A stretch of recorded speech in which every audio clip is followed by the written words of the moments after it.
Number 41 Shri Kirti Azad.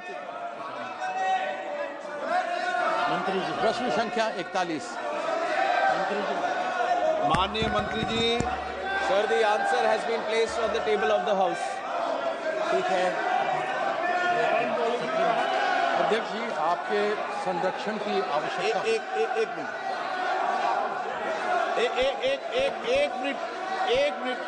एक minute please. माननीय सदस्यगणों,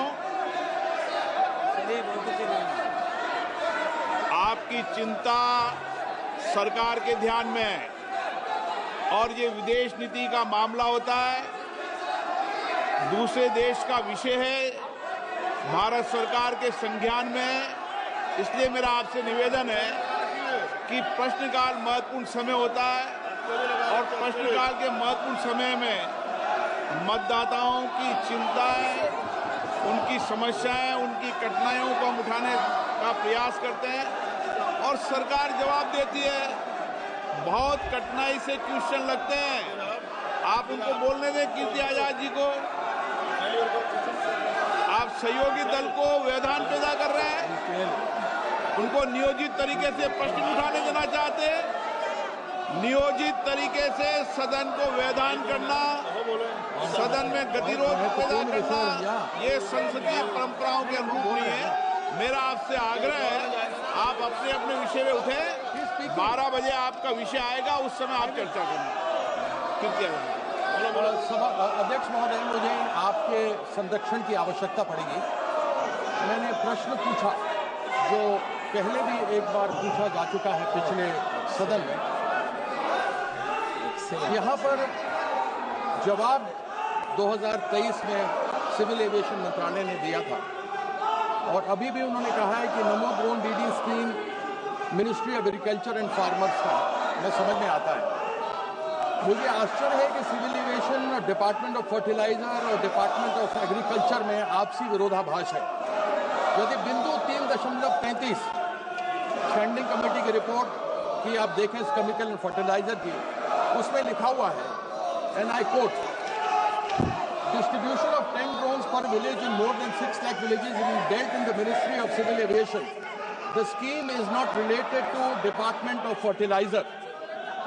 मैं मंत्री जी से यह जानना चाहता हूं कि क्या agriculture ministry, department of fertilizer, department of civilization में नमो ड्रोन दीदी का आपसी कोई तालमेल है ही नहीं, यह केवल एक जुमले के रूप में रह गया है?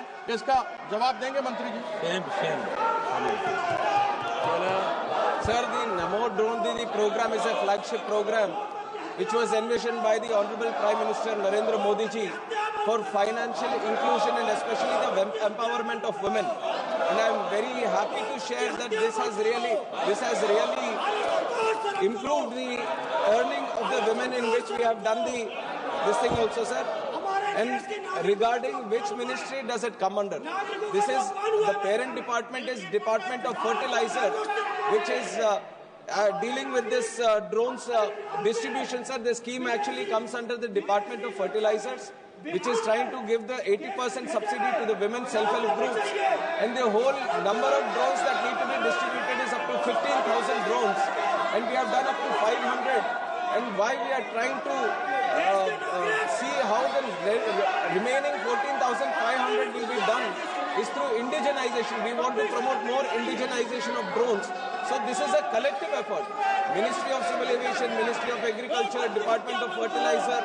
Collectively we want to see and promote the utilization of drones in agriculture, because we see a direct impact, especially in the earnings that the usage of drones can give to the owner of the drone, and also the impact it can have in the agricultural production and the reduction of the fertilizer or pesticides that get used in agriculture, sir. And the figure of distributing these 10 drones, this has come up in a discussion between these ministries when we were trying to promote, to look at the potential itself. What will be the potential? We have come up with the aspirational figure that we can have at least 10 drones per village.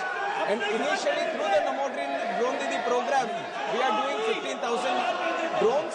distribution 500 have been done, and in the remaining time period, stipulated time for the drone Didi, in those 3 years, we are going to see that the remaining 14,500 drones are also going to be distributed. Supplementary. Sir देखिए, विरोधाभास आ गया। मैंने कहा मुझे आपके संरक्षण की आवश्यकता है।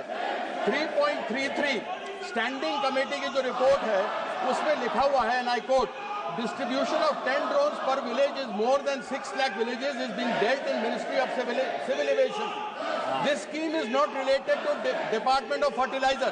अभी मंत्री जी ने कहा कि डिपार्टमेंट ऑफ फर्टिलाइजर का है, लेकिन ये स्टैंडिंग कमेटी की रिपोर्ट है जो बोलती है कि नहीं है। तो मैं ये जानना चाहता हूं कि ये स्कीम है तो किसका है। लेकिन इस पर आगे बढ़ते हुए मेरा प्रश्न है कि मंत्रालय ने माना है, क्या यह सच नहीं है कि मंत्रालय ने माना है कि 6.6 लाख गांव के अंदर ड्रोन देने हैं, और यदि एक गांव में 10 ट्रैक्टर हैं तो 10 ड्रोन, यानी 6.6 लाख गांव के अंदर 66 लाख ड्रोन की आवश्यकता है, जो मंत्री जी ने माना इनको प्रोवाइड करना है। तो मैं ये जानना चाहता हूं, क्या 15,000 ड्रोन क्या पूरे हो जाएंगे देश के लिए? क्या ये सफिशिएंट है? धीरे धीरे होंगे माननीय मंत्री। नहीं, मैं इसको सर कंप्लीट कर लूं। सर इसको कंप्लीट करना है। एक minute. Nano fertilizer sir, drones की इस्तेमाल हम बहुत ज्यादा कर सकते हैं इस देश में। There is a lot of potential for the utilization of drones, and not just in agriculture. I have 50 use cases in 12 departments itself, and the use cases are limitless. The possibilities are endless. But when it comes to utilization of drones in agriculture, one is the Namo Drone Didi program, through which we are doing 15,000. And when it comes to these 10 drones per village and 6 lakh villages, this is an aspirational figure that we have. How do we see the future applications? We are ensuring we have something in mind so that we have a direction in which we can move forward, and there is no special scheme for the distribution of drones, but we have a figure in mind of what the potential can be, which we are trying to see that we can encourage the industry to ensure more use cases come under drone applications. Question number 42 Shri Dhairyasheel Sambhajirao Mane. Dhairyasheel Sambhajirao माने। माननीय मंत्री जी। सुधीर गुप्ता। माननीय अध्यक्ष। सुधीर गुप्ता जी। माननीय अध्यक्ष जी, मुझे प्रश्न क्रमांक 42 पर बोलने का अवसर दिया, बहुत बहुत धन्यवाद। मैं आपके माध्यम से माननीय मंत्री जी को धन्यवाद भी दूंगा कि जल गुणवत्ता और निगरानी के लिए और देश में एक मैकेनिज्म विकसित किया है, और इसके लिए जो गाइडलाइन जारी किया उसको संक्षिप्त पुस्तिका के रूप में प्रकाशित भी किया है। साथ ही इस बात के लिए भी धन्यवाद कि जे